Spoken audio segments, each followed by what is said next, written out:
be showing you today how to make sambar rice, a tangy, spicy rice meal in South India. And these are the ingredients to make the dish. This recipe consists of 3 steps. I'm going to show you the first step and what to put in the first step into the pressure cooker. So it's 1 cup of tuwa dal, 2 cups of raw rice. You can put any kind of rice, but the water might differ.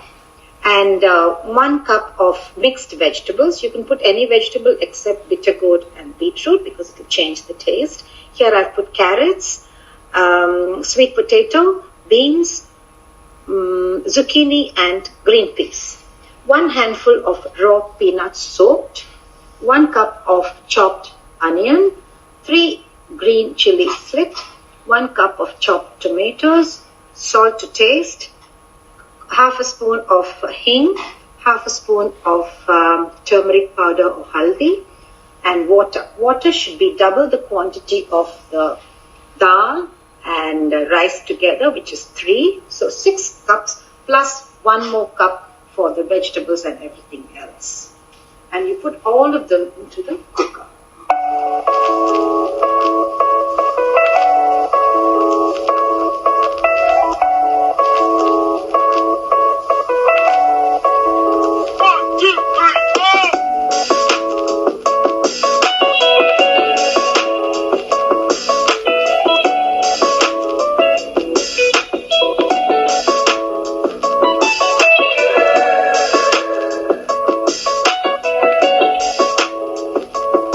Let the pressure cook be on for 5 whistles, then cook on low for 5 minutes and rest for 15 minutes.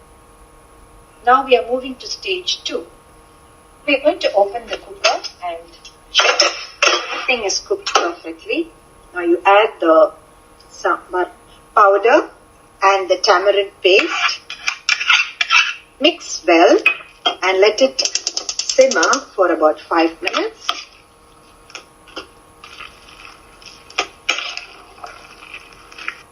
Now this is stage 3, where we heat 1 tablespoon of ghee.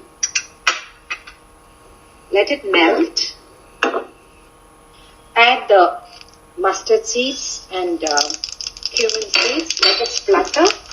Then put the red chili and the curry leaf. And add cashews and peanuts. Fry till brown. Now when the peanut and the cashews are roasted well, add it on top of the rice.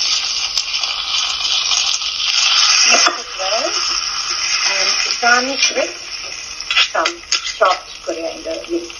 Enjoy this sambar rice with raita or chips or papas. Happy eating!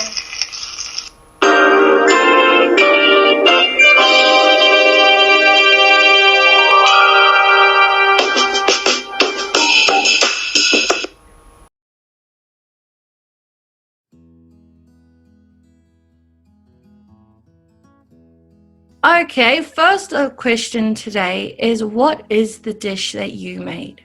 All right, it is a dish called sambar rice, and it's a South Indian specialty. It's a mix of rice, lentils, vegetables, and a seasoning with fat. And do you want me to go, or that's enough? I don't know. Oh, that should be good.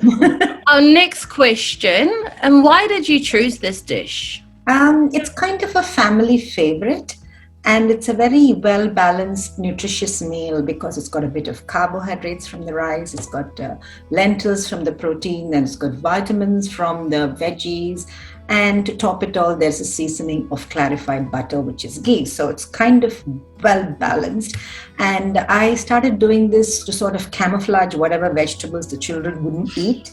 So I just, put it into this dish. And what they otherwise would not have eaten would have already gone into this dish, and they'll never know it's there. So that's how it started. And it's also a very traditional dish that we normally cook during religious festivals, because lentils and rice are considered to be very auspicious for any Hindu festival. That's awesome. I think that tied in really well with our next few questions, which I guess are now covered, which was, is it a traditional dish and where it comes from? It's from Tamil Nadu, which is the south of India. Beautiful. And may I ask, where did you learn this dish from? Actually, years ago, I tasted it at a friend's wedding. I normally don't like to follow recipes, so when I tasted, I could sort of figure out what the ingredients might be. And then I did my own little tweaking of adding cashew nuts and adding peanuts to give more protein into the dish. Yeah, so that's how I figured out. And over the years, sort of improvised with whatever vegetables, different kinds of vegetables. I started putting sweet potato into it, which normally we don't. Then started putting zucchini. So yes, that's how it started. It sounds delicious. And we're shooting through these questions. But another was, what's a memory you have associated with the dish?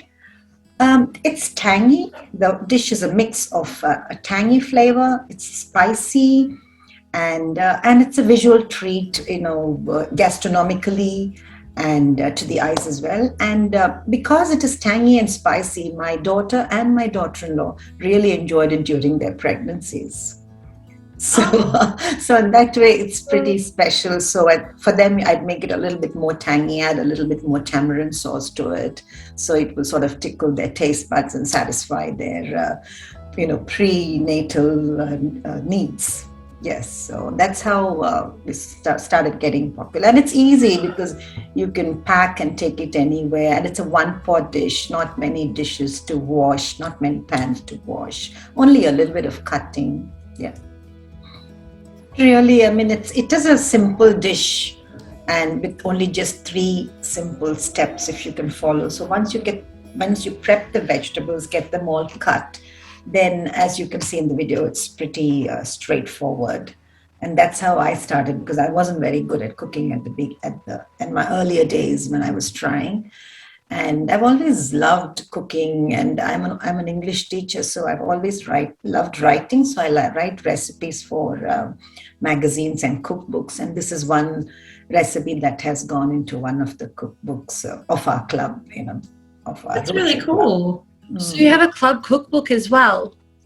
The cookbook doesn't comprise of all my dishes. This was one of the contributions from we were members, so it's a members kind of cookbook. And so yes, I wrote this, and I've written a few recipes for magazines back in India, like Femina and Eve's Weekly, and had them published in the magazine. Yeah, I'm a big foodie, and the family is also. That's awesome, though. That's a really great idea, group cookbooks, things like that. We're working on another one in our women's support group right now, and I'm the coordinator of the cookbook, so we're hoping to release it sometime early next year. I think once we were done with this, we did want to sort of send out some recipes or related things. So if you wanted us to share that too, we could include that. If you yes, I would love that. Yes, that sounds good. Something like that. The only one we didn't ask is, or maybe we did, like, why did you choose this specific dish? Like, was there a reason why it jumped out at you to do? Yeah, because I am from the south and all the other members from our group are from the north. So I thought it would be kind of a variation. If I did a North Indian dish, it'll be kind of all the dishes will be from one region. So since I'm from the south, and this is a very typically South Indian dish, combining all the South Indian flavors. So I thought this might be, and this is an easy dish to teach, not too many steps, not very complicated either. That's why we chose this. That's great. Can you elaborate a little on northern and southern food? Like, what's the differences between them, like flavor-wise, you were saying? South Indian food is generally more spicy. It's got a lot of spices, especially red chili and pepper. So these are very dominant flavors in the south, as well as tamarind. So we use a lot of tamarind and coconut. So when you say South Indian food, it comprises of 4 states. And South Indian food is a combination of all the 4 states, which is Kerala, Tamil Nadu, Karnataka, and Andhra Pradesh. So it's a combination of all these the cuisines from these 4 states, and they are very distinct. But in the north, they don't use a lot of tamarind or coconut. It's a lot of onion, tomato, ginger, garlic, and all the powders like chili powder, coriander, cumin, and the garam masala. So it's more a combination of that in different proportions. So either you get a gravy or you get a dry dish. And North Indian dishes are quite rich. There's a lot of butter, ghee. Mostly the cooking is done in ghee, which is clarified butter, and topped with cream. So it's rich compared to the south. Yeah, I think and of course the rotis, they eat a lot of wheat rotis, which is bread, and we eat more of rice. So we have a lot of different kinds of rice, mixed rice, like sambar rice is one of them. Wow, that's so cool. Really interesting, the differences between Exactly. the way they cook them. Yes. I'm really glad that you decided to check in some more of like regional, so it's not just one section. Yes. That's pretty cool. I think adapting Indian food to what is available in Australia was a big challenge when we migrated in 1988. So that was a big challenge I faced. So we substituted a few things that we originally would have used with whatever ingredients are available in Australia. Like for paftra, we have puffed rice, for which I use rice pops. So substituted with things like that. And the tamarind, I used to use tomato puree. So because in those days, nothing was available. Indian food was available 25 kilometers from our house in a warehouse. And that was the only place where we could get Indian stuff, even the basic chili powder. So the way we have adapted, I've lived in many different countries. So I've sort of, been influenced by those cultures and those tastes. And I've sort of inculcated that into my cooking as well. So there's a lot of fusion cooking. That's But I love amazing. it. Yeah, I love to experiment. So it has been interesting, but I pity the ones who have to, have that experimental food. My family. Is it better now finding? Oh, tell me about it. We have 5 Indian stores within 10 minutes of walk. Oh, right. Oh, so much better.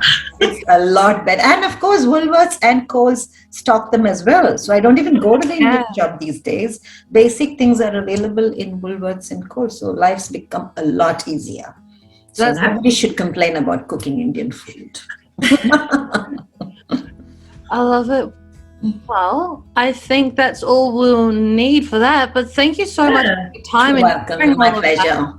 Thank you. Thank Amazing. you. Again, with your cookbook, if you wanted to share anything and ask Flora to reshare it, let us know. And Sure. okay. And thanks for taking the time today, really. I know that's a bit of because we're all in lockdown, it's a bit of a drag to be constantly filming and talking and emailing. So, thank you so much for that. We really appreciate it. My pleasure. Good luck with putting everything together. Oh, thank you.